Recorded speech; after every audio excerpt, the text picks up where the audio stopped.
Buenas tardes a todos. Vamos a empezar un poco por la parte positiva. Hoy vamos a hablar de la relación entre sostenibilidad y eficiencia. Cómo entendemos desde nuestro sector profesional de la construcción que puede haber un vínculo y es necesario que haya un vínculo entre ellos, entre estas dos. Y me gustaría empezar un poco por lo positivo y preguntaros si sois optimistas con respecto a la situación actual del sector en clave de sostenibilidad y en qué aspectos hemos avanzado más en los últimos años. Si alguno queréis comenzar. Martí ha levantado la cabeza rápido. Martí es el primer candidato. ¿Se me escucha? ¿Se escucha bien? Vale. A ver, yo soy optimista por naturaleza, pero si soy crítico, creo que optimista tampoco sería la palabra, ¿vale? Intentando contextualizar un poco, empezaría diciendo que el sector de la edificación, que es un sector que todos sabemos que tiene mucho impacto a nivel ambiental, dinamiza también una gran parte de la, digamos, de la economía española, ¿no? Entonces me gustaría primero empezar separando y hablando del sector empresa y después tal vez más del sector propiamente edificación. El sector empresa, yo sí que cada vez soy más optimista en el sentido de que veo que la regulación europea llega en materia de responsabilidad social corporativa, llega al sector español y obliga, digamos, a reportar no solo la parte financiera que todo el mundo conoce, sino también la no financiera, ¿no? En el ambiente, digamos, ambiental y social.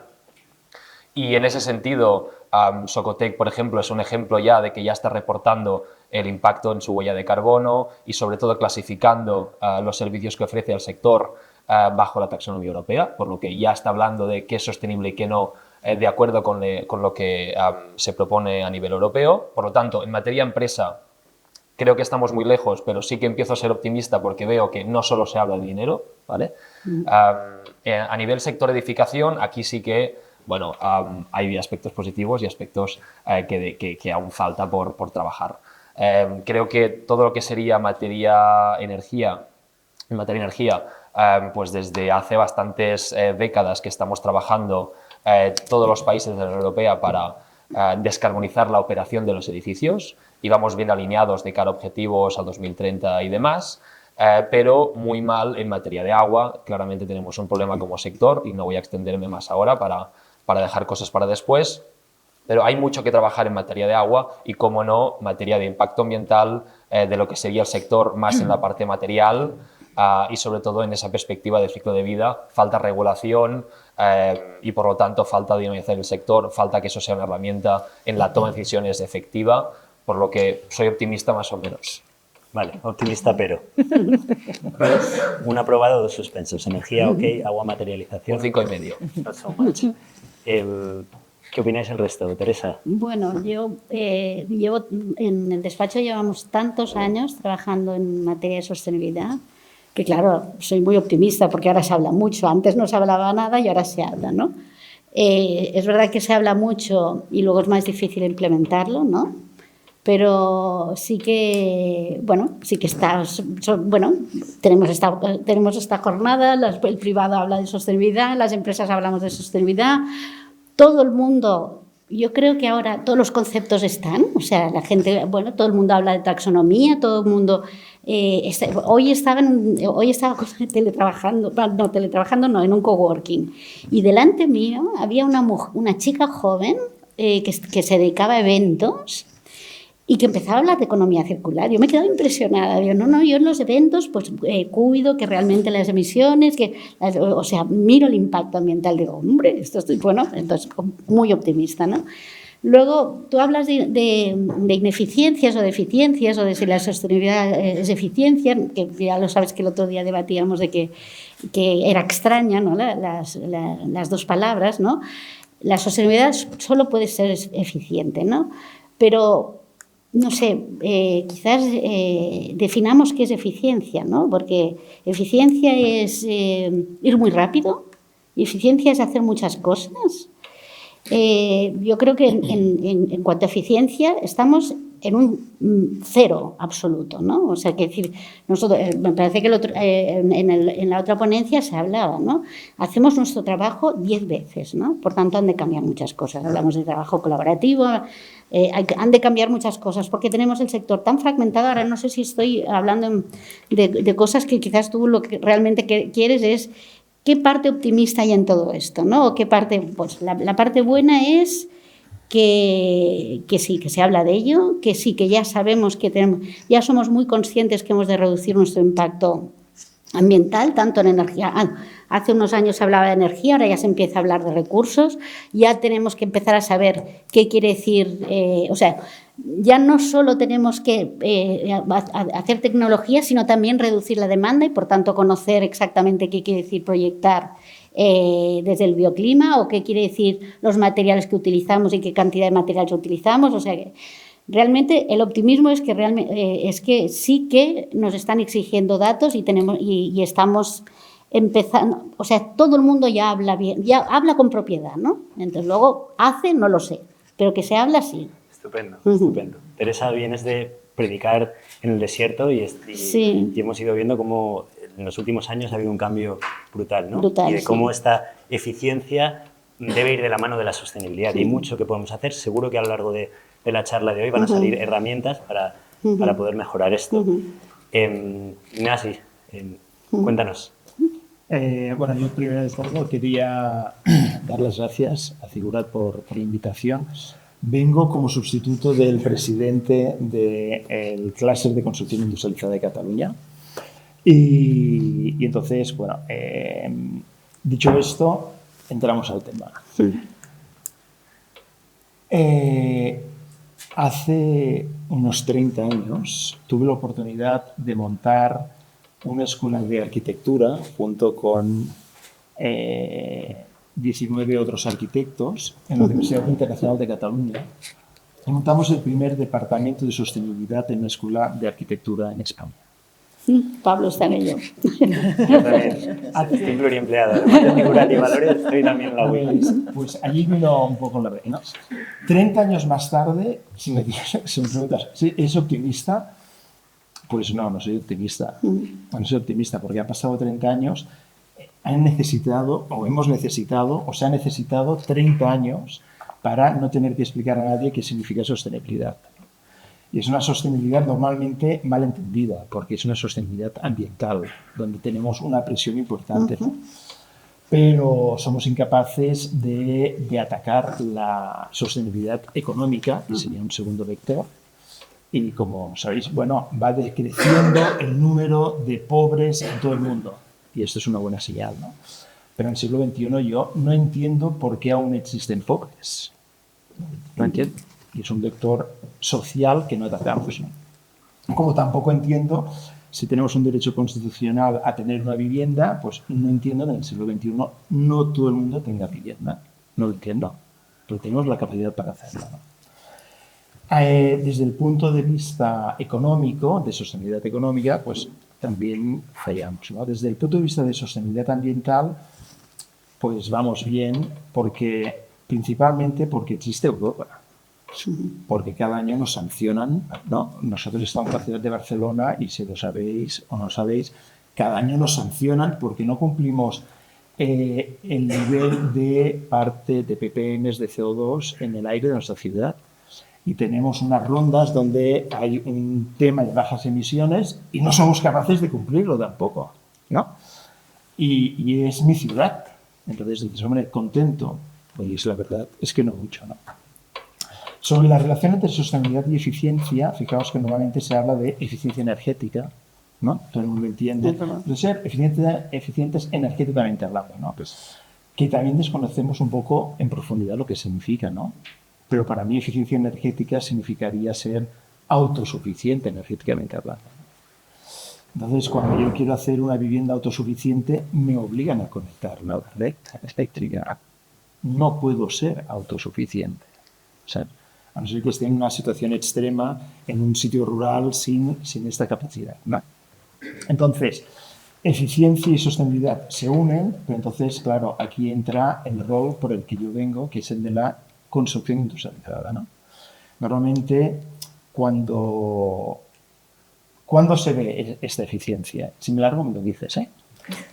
¿Cuándo se ve? De momento, Pues fijaos, Japón, después de la Segunda Guerra Mundial, en el 1947, que es de donde salía esta gráfica que hemos visto de la productividad de la construcción, que está a cero, empieza en 1947. ¿Y por qué? Porque es cuando termina la Segunda Guerra Mundial.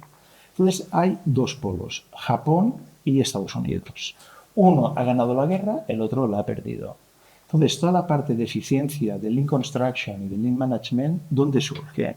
¿En el país que ha ganado la guerra y tiene todos los recursos o en el país que la ha perdido, que necesita motorizar, dar automóviles, hacer casas para todos sus habitantes, que es Japón? Esto, en Estados Unidos hace coches, aquellos Cadillac, ¿no? ¿Sabéis? Aquellos que no caben aquí en esta sala, ¿no? De los grandes que eran, lo que gastaban de energía, etcétera, ¿no? Y Japón, ¿qué le pasa? Pues que no tiene recursos. Y como no tiene recursos, ha de ser eficiente. Y yo me apunto a esa eficiencia, que significa no tenemos recursos y hemos de aprovechar al máximo esos recursos. Por lo tanto, no me sobra vidrio, no me sobra acero, no me sobra caucho, no me sobra nada. Y entonces son capaces de hacer una cosa que se llama Toyota Production System, que significa, oye, no hagas más coches de los que no hayas vendido, no hagas coches más grandes de lo que necesites, es que no nos sobran los recursos. Entonces, la posición en este momento es, nos sobra a España los recursos que tenemos. Mi posición es, no somos un país rico, ni en recursos naturales, somos ricos en gastronomía, vino, sol, playa, pero no en recursos. Y por lo tanto, hemos de cambiar nuestra manera de trabajar. Y esa eficiencia, para mí, en la construcción, es lo que se llama construcción industrializada. Y a partir de aquí hay otro debate, que es si hemos de crecer o de decrecer, es un ámbito más filosófico, de sociedad, es decir, hacia dónde queremos ir, ¿no? De estos problemas más potentes que podemos ahora dilucidar, ¿no? Estupendo. Gracias, Ignasi. Vamos desgranando un poquito. Ya vamos hablando un poco también de eficiencia, ¿no? Y podemos asignarle ya un porque eficiencia puede ser algo muy amplio, ¿no? Empezamos a hablar de la eficiencia y cómo la eficiencia puede nacer un poco desde la necesidad, con este ejemplo que ha mencionado Ignasi. Y, por supuesto, su relación con la industrialización, con el modelo Lean, que nace en Japón de la metodología de Toyota en este caso, y también esa sostenibilidad triple que mencionabas, ¿no? Eulalia. Yo voy a reservarme mis minutos largos para después, pero voy a intentar. Perfecto. Somos partido político. Oye, necesitaría aquí unos segundos. Pero, un 5,5, un 8, no sé qué, un suspenso, ¿no? Casi. Tenemos dos optimistas, un pesimista. Tú vas a cantar. A ver, yo soy muy optimista, o sea, un 11,5. ¿Por qué? Yo trabajo en una entidad sin ánimo de lucro. Por lo tanto, me considero una activista de la sostenibilidad. Si no fuera optimista, ya hubiera plegado. ¿Vale? Es decir, tenemos mucho camino por recorrer, por lo tanto, sí, optimismo. 100%. Estupendo. Yes. Vale. Escueta. Ya está. Estupendo. Me ha provocado muchas cosas, pero por ejemplo, la empresa privada ahora está corriendo mucho más que las leyes. Sí. Seguramente por miedo. Puede ser que sea por miedo, pero quiero decir, hay unas directivas europeas, nos dicen, bueno, hacia dónde hemos de tender, los estados van lentos, y en cambio la empresa está corriendo, está pensando en economía circular, está luchando por descarbonizar. Es verdad, les ponen multas, pero están, seguramente por miedo, pero están corriendo, ¿eh? Yo en ese sentido diría... No, pero mira, alineado con Eulalia y el Green Building Council, yo diría que si una demostración de que las empresas intentan ir más allá de la normativa, claramente es, por ejemplo, el ámbito de las certificaciones en materia de sostenibilidad. España es uno de los países, digamos, que está en el primer nivel, a nivel de implementación de esa tipología de certificación, que tiene una visión mucho más holística que la normativa, como bien sabemos, y creo que es una demostración de que hay voluntad como sector de hacer las cosas mejor. Por lo tanto, pues en ese sentido soy un poco más optimista también. Vale, estupendo. Ha subido. Un poquito, sí. Subimos un poco el nivel ahí. Estupendo. Esto me hace un poco enlazar también con, vamos a intentar ir de lo más amplio a lo más específico, de lo más genérico a lo más específico. Teresa, mencionabas por primera vez la palabra descarbonización, que es algo a lo que estamos expuestos constantemente y de lo que todos habéis oído hablar mucho, y es algo que las empresas están comenzando a implementar. A nivel de proyecto, ¿cuáles son los principales retos a los que te enfrentas dentro de tu práctica profesional?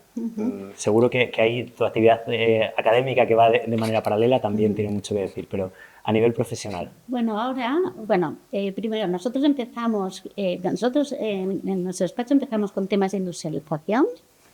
La industrialización nos llevó directamente al impacto ambiental, que muchos han hecho justo lo contrario. Pero el conocer lo que quiere decir la industria, lo que quiere decir fabricar, lo que quiere decir una obra, te pone tan consciente de lo que es el consumo de energía, el consumo de agua, el consumo de recursos, los residuos. Entonces nos llevó directamente al impacto ambiental. Y ahora, claro, ahora se habla de economía circular y además se habla de ciclo de vida completo, ¿no? O sea, es como si, bueno, sí, se ha cerrado el círculo, nunca mejor dicho, ¿no? Entonces, ahora o sea, es que es fantástico porque cada vez se va concretando más todo, ¿no? Entonces, es decir, ahora se habla de carbono operativo, de carbono embebido. Pues esta es nuestra lucha del día a día. Es decir, primero, el primero que hemos tenido es que sería el operativo, ¿no? Es decir, oye, reduzcamos el consumo de energía de nuestros edificios. Dirigiendo Revil, que es un congreso que se hace, una feria en Madrid, me da una visión, digamos así, como panorámica del sector, ¿no? Y entonces, claro, descarbonización. ¿Cuántos millones de viviendas incumplen el CTU? No, muchas. No, di el número. Casi todas. Al 100%. Tenemos unos 27 millones de viviendas en España y los datos me parece que eran sobre unos 20 millones, Sí. 24 millones de viviendas que hemos de no descarbonizar, sino ponerle aislante térmico y acústico.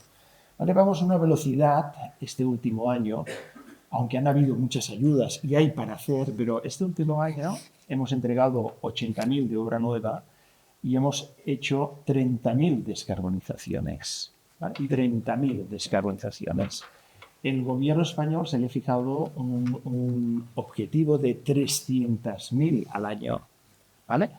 Para poder hacer 3 millones en 10 años. ¿Vale? Como hacemos 30.000 al año, en unos 1.000 años, 1.000 años, tendremos el número de viviendas, nuestro parque inmobiliario descarbonizado. Entonces, tema 1, ya podemos empezar a correr. Sí, podemos hablar mucho de ello. Y eso además es un modelo de negocio interesantísimo para trabajar, que poca gente, creo yo, que lo está visualizando. Segundo tema es, yo quiero descarbonizar, vengo de la construcción industrializada, necesito algo que se llaman declaraciones ambientales de producto. Sí. ¿No? Yo, para hacer el cálculo de CO2, para que este señor me certifique que yo hago construcción cero CO2, pues necesito saber qué cantidad de CO2 emite cada cosa. ¿Y cuántos DAPs hay? Ostras, no sé este dato. Pocos, menos de los que necesitas. Sí. Vale. Muchos menos. Sí, nosotros contabilizamos las cosas. ¿Cuántos elementos hay en una vivienda industrializada? Pues claro, lo preguntas a aparejadores. Aquí, ¿hay algún aparejador por aquí? Creo que sí. ¿Cuántos componentes hay en una vivienda unifamiliar? ¿Qué son componentes? ¿Son partidas? Componentes son elementos. Esto me recuerda a la pregunta de Foster de cuánto pesa su edificio, ¿no? Vamos por ahí, ¿no? Entonces, los japoneses lo tienen contabilizado, ¿no? Más o menos un automóvil tiene 30.000 componentes. 30.000 componentes. Una vivienda unifamiliar tiene 60.000 componentes. Entonces, que no quiere decir que sean separados, son 60.000 objetos a recordar, ¿no? Entonces, ¿de cuántos de ellos tenemos un DAP? Que me diga cuánto CO2 me puede certificar Madrid. Pues no los tenemos. Sí. Entonces, dices, bueno, pues por lo menos vayamos a una base de datos de CO2 nacional. ¿Puedo replicar? Sí, aquí sí hay datos. Está profesor. Aquí mi optimismo. Venga. Bueno, parte, No, es que, sí, yo soy optimista, pero No, a ver. veis lo que, lo que sí, me afecta, sí. ¿no? Gran parte Entonces, de los DApps son genéricos en todo caso. A nivel de son industria. genéricos. Muy Me genéricos. gustaría saber además el origen del material. Necesitaría el CO2 embebido y aún no entiendo por qué, cómo se puede decir que se hace cemento CO2 certificado, no lo entiendo, ni aluminio 0 CO2, ni vidrio reciclado 0 CO2. Entonces esto es mentira. Yo aquí podría decir cosas, pero Eulalia, bueno, cuéntanos. Es mentira, No, porque no. quiere decir Saca que tu cuando tú optimismo a introduces relucir, por energía favor. en un nuevo material, has introducido emisiones Vale. de CO2. No, ahora No, lo estoy no. llevando a un extremo, pero Así que fijaos, desde el punto de vista que cuando yo he de hacer 100.000 unidades de módulos y necesito medirlos, pues no tenemos esta información. Entonces, esto, ¿yo qué pediría? Pues que la próxima ministra de Transición Ecológica fuera Eulalia. Hombre, tenemos una buena ministra, ¿eh? Bueno, una mejor. Eulalia, si tú Porque fueses ministra, esta información la necesitamos. No la tenemos aquí y ¿qué pasará? Europa nos la requerirá. Sí. Y entonces, ¿cuándo vendrá? Vale. Yo, o sea, es que has puesto muchas cosas sobre la Sí. mesa, ¿eh? sí, Pero ahora tu rebate si nos levantas la no moral. no es un debate, pero es cierto que tenemos una oportunidad ahora. Seguro, seguro. Vale. Miles. Es cierto que hay mucha complejidad en el sector, mucha, porque aquí no hablamos solamente de toda la cadena de valor, que siempre estamos hablando de la cadena de valor del sector, sino que aquí has introducido la sociedad, las personas que viven dentro o que trabajan dentro, es decir, que exactamente, se va ampliando. Pero es cierto que después de también 15 años picando piedra, es cierto que no tenemos suficientes DApps, es cierto que además de no tener suficientes DApps, tenemos DApps de dos tipos que no podemos comparar, ¿vale?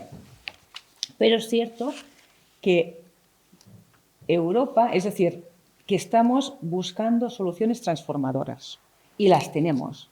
Y por lo tanto, solo tenemos que, los que picamos piedra, pues como muchos de vosotros supongo, lo que tenemos que hacer es ver realmente estas soluciones transformadoras e implicar, es decir, y hemos empezado un poco relacionado con la mesa de antes, ¿eh? Es decir, no podemos actuar solos.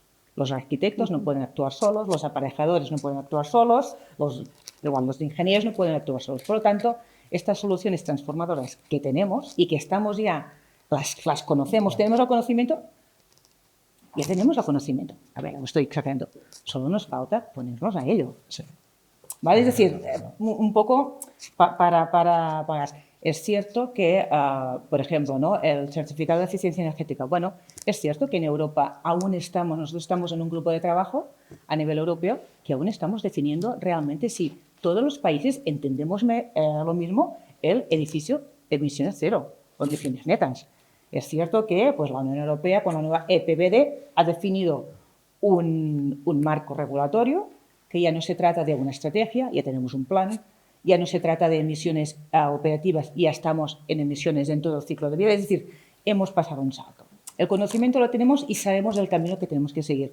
Ahora solo nos falta, bueno, nos arremangamos y vamos a actuar. Y no tú ni yo, o sea, todos, ¿no? Y un poco, bueno, por eso mi palabra de activista, ¿no? Al final, bueno, nos tenemos que arremangar todos, de acuerdo, faltan muchas cosas, pero también muchas cosas hechas. Hay mucha gente joven que está no solamente en el campo ambiental, en el campo social sobre todo, trabajando porque las viviendas sean habitables, ¿no? ¿Y qué quiere decir habitable? Y que sea saludable. Y no solamente trabajamos en descarbonización, estamos en biodiversidad, estamos en salud, estamos en economía circular y estamos en transición justa. Y ya estamos allí. Y hay mucha gente que trabaja. Bueno, lo que no hemos sabido hacer, y esto es un punto negativo a lo mejor, es llegar a un consenso o conocernos entre todos para decir, hombre, tú estás haciendo eso. Y no, ostras, yo estoy haciendo eso. Pues vamos a actuar juntos, ¿no? Yo pienso que nos falta este paso, pero que sí que tenemos el conocimiento, nos falta, ¿eh? Pero tenemos para empezar ya a girar la rueda, ¿no? Yo simplemente, complementando lo que comentan, cuando hablamos de descarbonización, a mí siempre me gusta identificar los objetivos. O sea, descarbonización implica reducir emisiones, ¿no?, a un periodo determinado. Cualquier proyecto, y cuando pensamos incluso en los limitantes que acaban desencadenando en hablar de sostenibilidad en un proyecto, hay que identificar los objetivos que van a regirlo. Siempre nos gusta a nosotros identificar cuáles son esos objetivos, hacerlo de manera colaborativa con el cliente, porque al final, cuando estos objetivos son ambiciosos y van más allá de la normativa, es importante que todo el mundo esté alineado, que se identifiquen. Esto va a dedicar esfuerzos durante el proyecto, por lo que si se identifica de antemano las implicaciones, voluntades y demás, todo el mundo puede remar en la misma dirección, ¿no? Entonces, descarbonización implica reducir. ¿A cuánto tiempo? Pues a 2040, 2050 hay que ir reduciendo poco a poco, ¿no? Para llegar allí, ¿de qué tenemos que hablar para conseguirlo? Primero tenemos que hablar de energía, porque como él comentaba, ¿quién de los que vive aquí en su casa pasa frío en invierno, calor en verano, paga una factura eléctrica muy cara, ¿no? O más cara de lo que Estoy consideraría? pasando frío ahora. Sí, yo estoy como Entonces, claro, Yo estoy. primero hay que hablar de energía porque realmente son muy ineficientes las edificaciones donde vivimos. Y si tenemos que hablar de energía, entonces tenemos que hablar de rehabilitación, ¿no? Cuando hablamos de rehabilitación, la Directiva de Eficiencia Energética de los Edificios, con su última actualización, ya empieza a identificar el horizonte de objetivos que tendremos que ir mejorando en nuestro sector, ¿no? Pues ya no habrá más Gs, sino que habrá solo Fs, después solo habrá como mínima letra la E, y así ir subiendo, como ya ha empezado haciendo, por ejemplo, Francia, ¿no? El siguiente paso, si lo que queremos es rehabilitar, es, bueno, ¿dónde está el sector a día de hoy rehabilitando? Ignasi ya nos ha ilustrado en que estamos en un 1% más o menos de la ratio tal vez más cercana al 3 o 4 o 5% que tendríamos que estar como sector, como Unión Europea y, por qué no decirlo, aún más a nivel español, ¿no? Entonces, si tenemos que hablar de rehabilitación, para atacar la parte de energía implica que tenemos que movilizar materiales, movilizar equipos para hacerlo posible. Y esto también tiene un impacto. Por lo que aquí es donde hay que hablar de materiales, hay que hablar de cómo lo hacemos posible y si vamos muy lentos, cómo acelerarlo. Entonces, puede entrar el sector industrialización aquí para ayudarnos a todos a identificar, digamos, soluciones más o menos estandarizables que permita con una escala, digamos, de implementación reducir costes y aumentar la capacidad productiva y facilitar ese desarrollo en el territorio. Pero creo que tenemos que hablar de financiación y, por ejemplo, han salido ahora los CAEs, los certificados de ahorro energético, que van en esa línea también de vamos a dar incentivos para cualquier medida que reduzca el consumo energético del sector. Por lo tanto, hablamos de dinero, pero también tenemos que considerar, evidentemente, la regulación. O sea, y aquí es donde para mí hay el punto más clave, porque creo que tenemos capacidad técnica y conocimiento para industrializar el país. En ese sentido, creo que las herramientas de financiación ahora ya empiezan a estar muy bien alineadas con países que ya llevan haciendo desde hace tiempo, como sería Francia, que está funcionando y muy bien. Por lo tanto, hay que regular. Y aquí es donde no regulamos para nada, no fomentamos para nada que se hable de rehabilitación en nuestro país. Se habla muchísimo de obra nueva, pero si el horizonte de 2050, que va de descarbonizar el sector, implica que el 80% de la edificación entonces construida ya está construida hoy, solo podemos hablar de rehabilitación como primer concepto y después ya hablaremos de obra nueva. Absolutamente. Entonces, rehabilitación aquí implica sobre todo que la normativa tiene que favorecer que rehabilitemos. Entonces, cuando tú llegas a una parcela, y más en el territorio español, que digamos en los entornos urbanos ya empiezan a estar bastante consolidados. Entonces, mucha de la edificación que se promueve acaba, digamos, interviniendo sobre el tejido construido o no, pero en muchas ocasiones dejando de lado el valor patrimonial entendido como materia, digamos, y energía embebida en esa parcela que se desaprovecha, que no se visualiza su potencial. Entonces hay que regular. ¿Cómo hacerlo? Pues aquí ya hay países que de alguna manera están potenciando que cuando tú tienes que encarar, digamos, un edificio con un elemento construido, tienes que justificar si aquello da respuesta a lo que tú quieres o no, porque de saque tirarlo al suelo, ¿cuál es el sentido? Y ya no hablo de la parte estética, que no quiero ni entrar, porque hay como una visión muy de preservar el patrimonio visual, que creo que es otro debate. Pero en realidad, la infraestructura existente como país, ¿cómo damos respuesta a ella, ¿no? El justificar por qué eso puede dar servicio o no a lo que tú quieres. Eso va de decrecimiento, eso va de eficiencia en el uso de los recursos y creo que es fundamental en ese sentido que exploremos las vías de maximizar desde la regulación el uso, digamos, de lo existente en promoción de rehabilitarlo y hacerlo mejor. Vale, yo creo que habéis mencionado todos, algo en lo que todos estáis de acuerdo, es en esta oportunidad que reside un poco en la intersección entre industrialización, rehabilitación y conceptos de circularidad y sostenibilidad, ¿no? Y añade Martí como aquí la regulación es algo básico para que sirva de soporte a esta oportunidad y de cómo ya se están haciendo cosas a nivel de CAES, por ejemplo, la oportunidad de los certificados de ahorro energético, pero también otros marcos, como puede ser la taxonomía europea, que por primera vez establece unos KPIs muy claros que nos permiten comparar manzanas con manzanas, ¿no? Y que va a permitir, entre otras cosas, identificar el impacto medioambiental de actividades económicas y en ese sentido está claro que la rehabilitación tiene un impacto mucho más bajo que el de la obra nueva, ¿no? Hemos hablado de rehabilitación, hemos hablado de descarbonización y de cómo existen unos KPIs al respecto. Mencionaba Teresa cómo el carbono operativo, tenemos claro cómo hacer edificios de bajo consumo, eso lo tenemos claro. El carbono embebido aquí es donde está quizá el quid de la cuestión, ¿no? Y al respecto de esto, hemos hablado de emisiones de carbono, pero también hay otro KPI muy importante que está vinculado también a la circularidad, por supuesto, que es el consumo de recursos naturales. Hay una pregunta aquí y creo que vamos a tener que ir un poco recogiendo porque me han dicho hace unos minutos que nos quedan 5. Ostras, pues si no hemos tratado más que el 10%. Os voy a pedir que seáis breves. Yo me gustaría hacer 2 y luego me gustaría abrir el micrófono al público, pero sí que os voy a pedir que seáis un poquito más breves, por favor, sobre todo con la última que va a ser muy puntual. Pero me interesa mucho después, y os pido disculpas también por esta introducción larga a la pregunta que estoy haciendo, pero me interesa mucho hablar de la circularidad a día de hoy, aportada, entre otras cosas, por la industrialización, es un valor canjeable a largo plazo muchas veces, ¿no? O sea, todos tenemos claro cómo el edificio como banco de materiales y cómo un edificio construido bajo unos patrones de circularidad tiene un valor intrínseco que es canjeable al final del ciclo de vida, ¿no? Cuando realmente lo que está haciendo es comenzar otro ciclo de vida. Sin embargo, las promotoras, a día de hoy, los inversores, no están comprando este discurso, ¿no? ¿Qué tiene que pasar para que esto cambie? ¿Qué creéis que puede ocurrir para que esto cambie? ¿Qué no estamos haciendo todavía desde el sector? Mira, con lo que ha pasado Ucrania, con lo que ha pasado con Ucrania, ya está, ya estamos. O sea, de repente nos hemos quedado sin recursos y con unos recursos carísimos, porque había más demanda que oferta. Entonces, esto ya nos está hablando de circularidad y decir, oye, tenemos que empezar a tener en cuenta nuestros recursos, tenemos que empezar a pensar que no tenemos que extraer la materia prima del mundo entero, sino que hemos de utilizar nuestros propios recursos.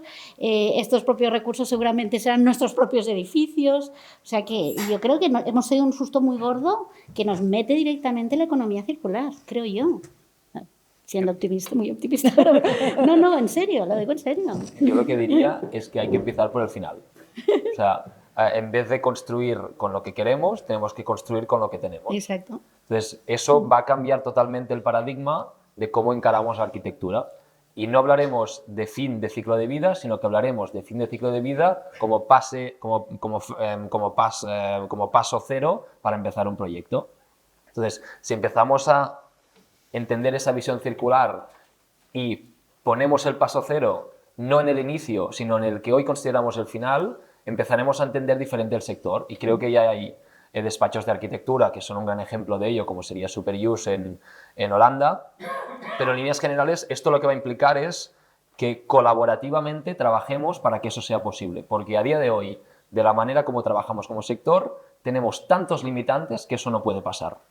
Porque no hay coordinación entre el constructor y el proveedor de producto, entre el proveedor de producto y el arquitecto, entre el constructor y el de constructor, entre el constructor y el operador. O sea, aquí hay tantas desconexiones posibles que hay que trabajar, que hay que buscar sinergias, que hay que entender esa visión, digamos, de proceso. Y no digo que sea fácil, al contrario, es dificilísimo, porque no hemos sido educados para ello, por lo que aquí la regulación va a ayudar y por ejemplo, iniciativas que de alguna manera potencien la responsabilidad que tú tienes a la hora de abordar un tejido una parcela donde hay un edificio en tú abordar la gestión de aquel residuo de manera responsable y no solamente pagando una tasa, sino que te corresponsabiliza en cómo utilizar aquel residuo a futuro, por ejemplo, que aquello no sea un residuo, ya te va a obligar a replantear la manera como tú vas a encararlo. Y tal vez no hablarás de rehabilitación, pero hablarás de reutilización o de reacondicionamiento de aquel producto que tú tienes. O tal vez aquel no es tu producto, pero otros productos remanentes en el sector lo serán. Entonces aquí tenemos que hablar,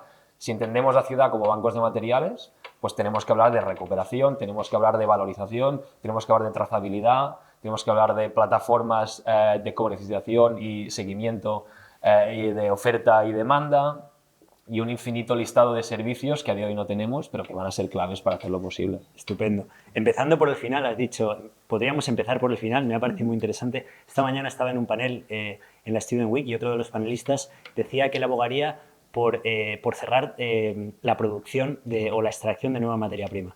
Que a partir de aquí no nos quedaría otra que ir hacia la circularidad, sí o sí, ¿no? Puede que este sea un objetivo un poco utópico, pero por ahí, acercándonos a eso, pueden ir los tiros. Eulalia, No, yo Ignasi. para añadir, rápidamente también, que me guardo mis minutos para después. No, yo creo que necesitamos cambiar de lenguaje.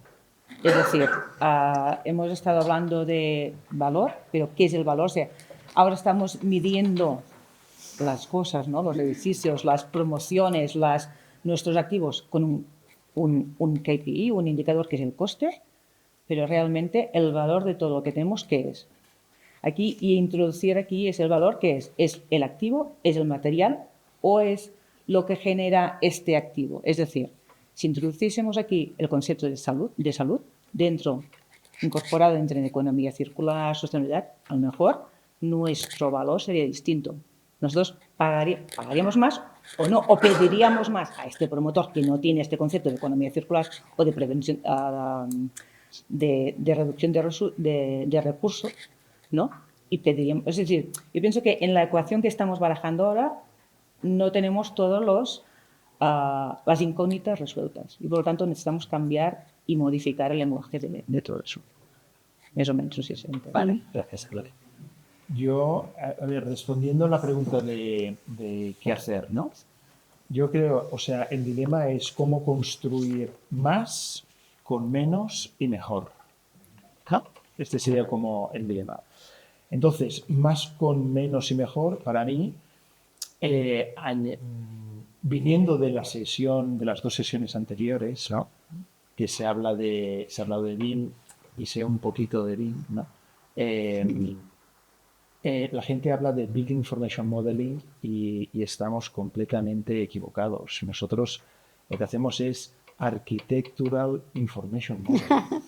Hacemos el modelo digital del arquitecto, pero no el modelo de construcción. Y esto es un cambio. Esto significa que o circularizamos el proceso de diseño, ejecución, ejecución y rematerialización, ¿no? Recuperación de todo el proceso. Pero entonces, a lo que se debe hacer es ir hacia un modelo, los ingleses lo tienen bien definido, que se llama DFMA, que es Design for Manufacturing and Assembly. Entonces, es diseñar para industrializar, que es la manera más eficiente de hacer algo, porque lo que se busca es precisamente, a mí no me preocupan los residuos, porque nosotros no creamos ningún residuo. O sea, nosotros no hay obra como tal. En la sesión anterior, ¿no? Hubiera querido hacer la pregunta, ¿no? Con la inteligencia artificial, una pregunta un poco polémica, pero que sería ¿en cuántos años ciframos la desaparición del arquitecto con la inteligencia artificial? Pero ¿en cuántos años ciframos la desaparición de la obra? Porque para mí ya no ha de existir obra, a menos que sea obra civil, que es volumen y hormigón, como ha de ser, ¿no? Pero la obra de edificación normal, de forma fabricada, modular, implica que tú estás in situ horas, días, pero no años. ¿Vale? Entonces, es la única manera que, hablando entre simbiosis, entre sostenibilidad e industrialización, de entender que hemos de ir hacia cero residuo, 100% reciclado, 100% reutilización porque se ha diseñado de esta manera, que las simulaciones de alguna manera sirvan, ¿no? Porque tenemos cuántos softwares hemos estado hablando, ¿no? Pero que yo puedo utilizar en BIM para simular el comportamiento energético ambiental de un edificio. Es que no hay. Es que en vez de ir a un Tally, a un One Click, a un Design Builder, si lo preguntaban aquí, probablemente ninguno lo conoce. Yo quería hacer esa pregunta también en la sesión anterior, pero se está extendiendo mucho. No, pues es esto, ¿no? Entonces, es que si hacemos simulaciones, ¿no? De edificios, ¿y quién hace la simulación de aquel edificio 10 años más tarde para saber si aquella simulación que habíamos hecho cumple o no cumple? Pues es que no la hace nadie.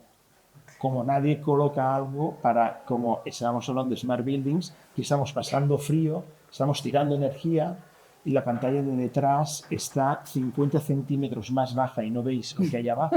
Entonces, inteligencia artificial o humana, no sé, cualquiera de las dos, pero no puede ser que pase esto, ¿no? Ahora estamos en un entorno demasiado iluminado, estamos utilizando demasiada energía y lo de detrás tiene una luminancia excesiva, esta pantalla de aquí. Entonces, y nos preocupa, ¿no? Y pasamos frío, sí, y alguien se levanta y pide, oye, ¿no? Que alguien mida que ahora somos la mitad del auditorio y necesitamos la mitad de frigorías, ¿no? Ya. Pero Es quizá esto eso, lo que nos falta, ¿no? perdona que te corta, quizá eso es lo más difícil de todo, cambiar los hábitos de la gente. Y ahí es donde yo soy particularmente más pesimista y donde creo que nos debemos fiar de lo que viene desde arriba, que de abajo arriba va a ser complicado que cambiemos las cosas. Pero bueno, por recoger, porque sé que os voy a dar 30 segundos a cada uno, me quedo con esta idea de ese objetivo de cero residuo y cero emisiones y me ha gustado mucho ese concepto de acabar con la obra como tal y que la obra sería más como se convertiría en un conjunto de procesos, ¿no? Un ensamblaje. Efectivamente. Vale, vamos a hacer un juego, vamos a hacer un pequeño reto que es, os voy a hacer una pregunta y tenéis que responderla en 30 segundos cada uno. ¿Qué os parece? Hemos hablado bastante de lo que está fallando actualmente, lo que identificáis que es ostensiblemente mejorable y hacia dónde creemos que debemos ir, pero os voy a hacer la pregunta de, si tuvieseis una bola de cristal, ¿hacia dónde veis el desarrollo del sector de aquí a 5 años? ¿Y cuáles creéis que van a ser los desafíos principales? Sé que es una pregunta que da para mucho, pero os voy a pedir que intentéis ser muy precisos y breves. No me atrevo. Trabajo colaborativo. Nada fácil, pero... Nada fácil. Bueno, hemos hablado antes de metodología colaborativa, es un paso, ¿no? Pero Absolutamente. es que mientras... No, me has dicho 3 segundos, ya los he hecho. He dicho 30, he dicho 30. Te quedan 10. Pero realmente trabajamos de una manera tan fragmentada que es imposible mejorar nuestra manera de construir, saber nuestro impacto ambiental, saber incluso nuestro impacto social, y ahí tú has empezado con ello. Y es muy, muy preocupante y es que no podemos hacer ya mejor las cosas tal como las estamos haciendo. Y por tanto, lo que hemos de ponernos es todos en una mesa y trabajar por dar el mejor edificio que podamos dar, con el mejor precio y con el menor impacto ambiental. Y eso solo podemos hacer conjuntamente. Muy bien. ¿Eulalia? Sí, mira, yo creo que en 5 años, por ser optimista también, habremos salido de nuestra zona de confort, por lo tanto todo el mundo se habrá arremangado y habrá empezado a trabajar. Iremos bien. Es decir, en 5 años, tu concepto de soy pesimista con la sociedad o con las personas, no. En 5 años seremos conscientes y nos habremos arremangado. Vale, yo me voy a casa de aquí con Oh, una por energía, Eulalia. Ignacio. Yo lo he apuntado. Yo con la bola de cristal, más que lo que pasará, yo lo que pediría, ¿no? Pediría BIM mandatory para todas las comunidades en España. Por lo tanto, un mandato BIM para hacerlo obligatorio en todos los 9.900 municipios que tenemos. Segundo, haría una base de datos de materiales nacional. Esto estamos ahí. Estamos en ello. Pues en 5 años lo tendremos. Sí, antes. No, Y sí, tercero, lo que acaba de aprobar Francia, Alemania y Reino Unido, que más o menos es lo mismo, pero que cada edificio nuevo público al tener como mínimo el 50% de madera o materiales biosostenibles o bio-based. Esto es más difícil. Y esto, si lo hacemos, yo estaría contento. ¿Puedo hacer un KitKat para el gobierno de España hace 5 días? Sabemos que ya está trabajando para una base de datos nacional que el 2026 estará para todo el mundo. O sea, más que nada. Estupendo, buena noticia. O sea, esto Nos llevamos todos. Menos Es como Galia de Sí. Lo sabe todo. Martí, Perdona, Martí, que te digo. Yo diría que el cambio climático se va a hacer tan presente que cuando hablamos de adaptación va a ser la realidad. O sea, no hablaremos de mitigación, sino hablaremos de adaptación mucho más. Creo que habrá o se hará presente aún más la escasez de recursos. Hablamos antes de Ucrania, pero lo vamos a empezar a vivir cada vez de manera más intencional, más marcada, y no sé en cómo se va a expresar. Seguro que en el ámbito de los metales lo vamos a vivir fuerte, antes que los áridos o otros materiales biosféricos, por lo que va a valorizar materiales biosféricos de los cuales España está bien posicionado en ese sentido, desde la madera y desde otros sectores. Entonces yo creo que estos dos factores nos van a llevar a ver la circularidad no como una voluntad, sino como una necesidad. Y por lo tanto hablaremos de comunidades de recursos de manera más frecuente, hablaremos de preparar edificios para lo que aún no sabemos que puede pasar, pero que ya intuimos que pasará, colaboraremos más. Toda la información que el Green Building Council España o el gobierno van a facilitar va a ayudar a por todo eso, pero yo creo que estos dos principales factores de escasez de recursos y adaptación al cambio climático van a dirigir nuestro futuro cada vez más. vale, bueno, gracias. Sigues ahí entre pesimista y optimista, ¿no? Bueno, yo es que me encuentro cada día a los limitantes del sector como consultor, entonces el pesimismo lo vivo con una frustración constante, pero estoy ahí luchando. O sea, Pero como oportunidad, ¿no? Porque crees que esta imagen pesimista de cómo se va a hacer cada vez más presente nos va a llevar a avanzar, porque no nos va a quedar otra, ¿no? Tú antes hablabas de que la gente es la responsable, ¿no?, de educarla y demás, ¿no? En Nueva Zelanda, en el 2010 creo que fue, J. Kanda dijo que los edificios no consumen energía, sino que lo son las personas. Entonces, claramente, hasta que las personas no entendamos el problema y con la adaptación al cambio climático y con lo que vamos a sufrir como ciudades, como entornos rurales y España sobre todo en falta de agua o materiales también, vamos a ser todos cada vez más conscientes del problema que tenemos encima de la mesa y de las soluciones que tenemos que empezar a priorizar, porque ya no son voluntad, sino que son necesidad. Concienciación, pero regulación al mismo tiempo. Estupendo. Yo creo que tenemos unos minutitos para algunas preguntas. No sé si a alguien le gustaría preguntar algo a los ponentes que tenemos aquí. Por ahí. Gracias.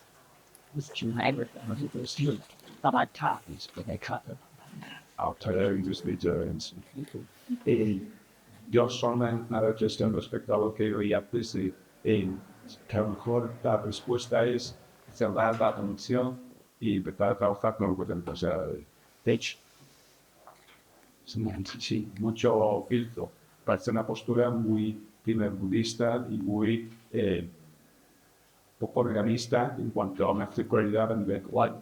Lo que hay países que viven precisamente en la exploración de recursos. O los ahogan. Lo que sonaba era, vamos a cortar la producción de CO2, pero resulta que es China la que está ahora mismo produciendo CO2 porque es la que quiere alcanzar el nivel industrial que nosotros ya alcanzamos en su momento. Entonces, como nosotros ya hemos consumido los recursos y notamos que hay un problema muy, vamos a cortar esos recursos y vamos a empezar a usarlos de claro, nosotros ya hemos producido esos recursos aquí, ya hemos lucrado, ya hemos generar industria, ¿no? Acción industrial a partir de eso. Y estaba en el camino y dije, bueno, a ver, ahora que la mitad cortamos el grifo. No, pero a lo mejor es una posición un poco primermundista y un poco factual. ¿Y cuál es tu pregunta, Evelyn? O sea, yo creo que hay que hablar de justicia ambiental al 100% y en ese sentido pasa por entender el punto de partida en el que estamos cada uno de nosotros. Estoy totalmente de acuerdo contigo. De hecho, en el posgrado de sostenibilidad del que soy profesor, siempre empiezo hablando de lo que yo voy a contar, es la visión que yo conozco y no una visión global, no aplica la misma solución para cada lugar. Y creo que todo lo que hemos comentado, sobre todo mira, o sea, qué es bueno y qué es malo, qué es ser optimista o no, todo depende del contexto en el que estás. Yo soy pesimista porque veo que podemos hacerlo mejor, pero sé también que hay otros contextos que viene el nuestro como un contexto optimista en muchos aspectos, ¿no? A nivel de regulación, por ejemplo. Entonces, estoy totalmente de acuerdo contigo. La solución, de nuevo, pasa por la cooperación, en el sentido de intentar establecer puentes y de ser corresponsable, de que si uno está en una posición y tiene más ventajas para posicionarse en un aspecto, no se le puede exigir al otro hacer lo mismo. Estoy totalmente de acuerdo. Entonces, no hay que hablar de niveles globales, hay que entender dónde queremos ir y cuál es el papel que cada uno tiene que jugar en ello. Yo creo que sí que se puede decir a otros países de no cometer el mismo error. Yo creo que se puede extraer de formas distintas, se puede extraer de forma selectiva, se puede extraer con beneficios para el propio país y no para el primer mundo. Se puede, aquí la respuesta es compleja porque la pregunta es compleja, ¿no? Pero hay todo un tema de balance mundial de materiales, por un lado, y hay otro de que hay unos materiales que necesitan muchísima energía para estar trabajando, ¿no? para poder utilizarlos, ¿no? Entonces, hay muchísimos recursos. El mundo es muy grande, pero normalmente mandan ciertas cuando tú decías, Evelio, el tema, bueno, no les dejamos, no, ahora tal. Teresa ha dicho por lo bajo, bueno, y los están ahogando también, ¿no? O sea, es que es justo lo contrario. Porque precisamente las empresas que están obteniendo estos recursos no son empresas del tercer mundo, son empresas del primer mundo que están instaladas en el tercer mundo, ¿no? Y China está haciendo esto, pero de alguna manera casi ha comprado toda África, ¿no? Y va a hacer lo mismo, ¿no? Y China no sé si es primer mundo o tercer mundo, pero va a atacar fuerte, ¿no? Yo creo que igualmente de respecto a los demás, yo creo que el hecho de que Europa se plantee ser 0 CO2 en el 2050, que es muy plausible y razonable y reconocible desde este punto de vista, ¿no? O sea, no sé el daño que hemos hecho y es difícil ver y evaluar esto, pero sí que es más fácil evaluar lo que estamos haciendo. Y por lo tanto ir hacia esta línea, pues también colocará a nuestro continente de otra manera comparado con los demás, ¿no? Yo creo, desde luego no podemos dar lecciones a nadie, esto seguro. Y luego, bueno, tú no sé cómo entiendes los recursos, pero tú si miras el mundo, los países con más recursos no son los más ricos, al revés, son los más explotados. Entonces, ¿qué hemos hecho, no? Como continente. Muchísimas gracias por todas vuestras aportaciones. Y Gracias. muchas gracias.